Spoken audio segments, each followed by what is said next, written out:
दोस्तों नमस्कार। दोस्तों साल 2020 में वैसे तो कई लोग बर्बाद हुए, लेकिन उनकी बर्बादी की असली वजह कोरोना वायरस है। जब कोरोना वायरस फैला तो लॉकडाउन हुआ और लॉकडाउन में कई सारे लोग बर्बाद हो गए।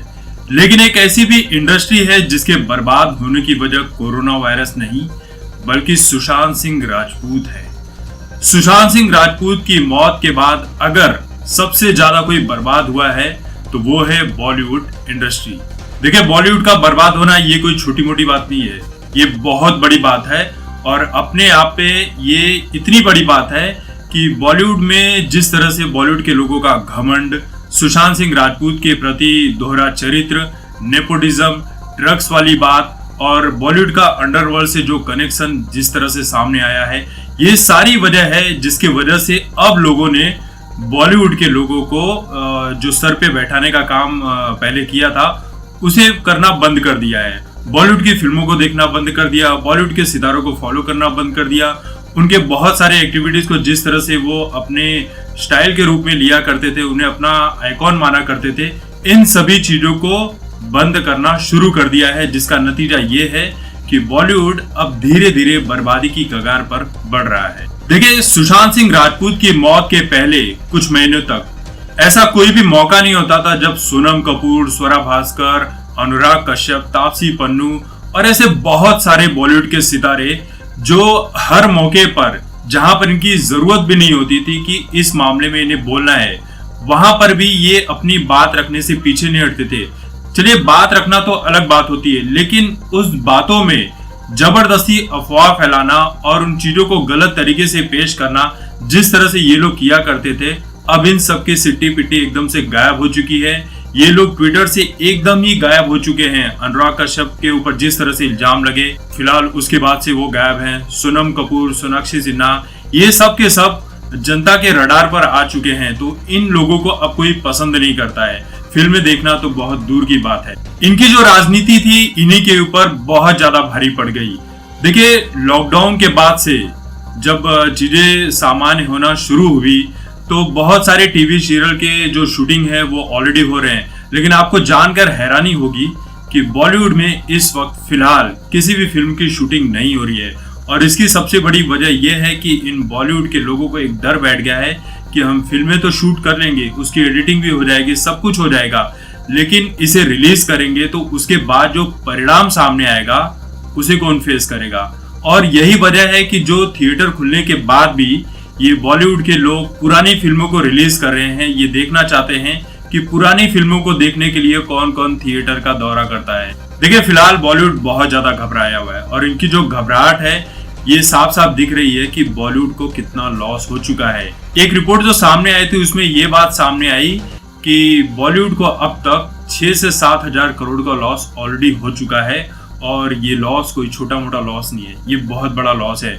और बॉलीवुड की फिल्मों में जिस तरह से अंडरवर्ल्ड की फंडिंग हुआ करती थी, इसने अंडरवर्ल्ड के ऊपर भी काफी बहुत गहरा असर छोड़कर रखा है। और यही वजह है कि जिसके चलते बहुत सारी ऐसी आवाजें हैं जो दबाने की कोशिश भी की जा रही है। और एक खबर तो और भी सुनने को आ रही है जो सुनकर शायद आप लोगों को बहुत खुशी भी मिले।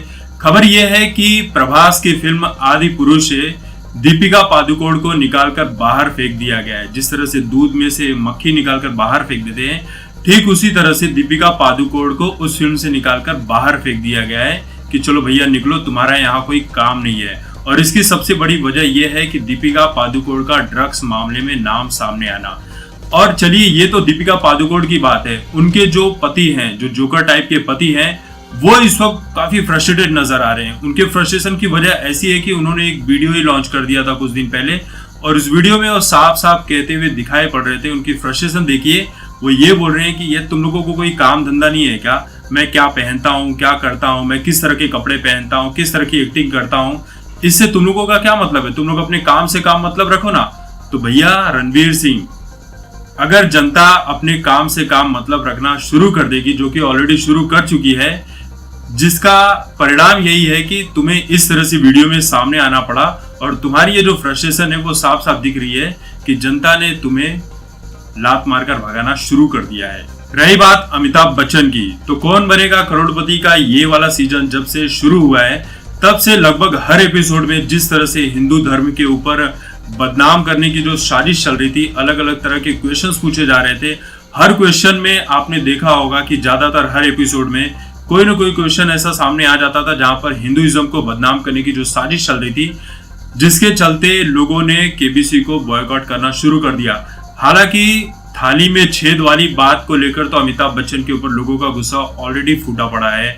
जया बच्चन की वजह से अमिताभ बच्चन की काफी किरकिरी हुई है। ऊपर से अमिताभ बच्चन की पूरी फैमिली कोरोना वायरस से ग्रसित थी, लेकिन उसके बाद भी कॉलर ट्यून में जिस तरह से अमिताभ बच्चन की वॉइस को इस्तेमाल किया जा रहा है, इस बात से भी लोग काफी फ्रस्ट्रेटेड है कि भैया जिसकी फैमिली पूरी कोरोना वायरस से पीड़ित थी, वो हमें सिखा रहा है कि कोरोना वायरस से किस तरह से बचना है और किस तरह से ख्याल रखना है। तो फिलहाल ये खबर भी सुनने में आ रही है कि केबीसी का ये वाला सीजन बहुत ही जल्द बंद होने वाला है, क्योंकि टीआरपी के मामले में केबीसी बहुत ही पीछे जा चुका है। वो इतना पीछे जा चुका है कि जिसे वापस लाना अब किसी के बस की बात नहीं है। सोचने वाली बात है कि अमिताभ बच्चन ने पूरी जवानी में जो नाम कमाया था वो बुढ़ापे में आकर उन्होंने और उनकी फैमिली ने डुबा कर रख दिया है। क्योंकि अमिताभ बच्चन बहुत बड़ा नाम था, लेकिन उन्होंने ना सुशांत सिंह राजपूत मामले में कभी कोई बात रखी और ना ही किसी और मामले में वो अपनी बात रखते हैं जब जब हिंदुइज्म के ऊपर कोई भी अटैक होता है। यहाँ तक कि अयोध्या में जब राम मंदिर का पूजन हुआ था, उस वक्त भी उन्होंने कोई ट्वीट नहीं किया था, जिसे लेकर काफी लोगों ने उन्हें अपने टारगेट पर लिया था। और जिसका परिणाम यही है कि अमिताभ बच्चन जैसा बड़ा सुपरस्टार वो भी अब जनता के निशाने पर आ चुका है। अक्षय कुमार की बातें आप देख ही रहे हैं। अक्षय कुमार को लगा था कि मैं शायद बहुत ज्यादा चैरिटी करता हूँ, देशभक्ति की बातें करता हूँ, राष्ट्रवाद की बातें करता हूँ, तो आम जनता का जो इंटरेस्ट होगा वो मुझसे हटकर कभी जाने वाला नहीं है। लेकिन उनके ऊपर भी फौजी गेम को लेकर कई तरह की बातें उठी, और फिर जिस तरह से लक्ष्मी बॉम्ब में उनके किरदार को दिखाया गया है, वहां पर भी लव जिहाद की बातें सामने आई। फिर हिंदुइज्म को बदनाम करने की जो वहां पर साजिशें नजर आई, उस बात से भी लोग काफी खफा नजर आए।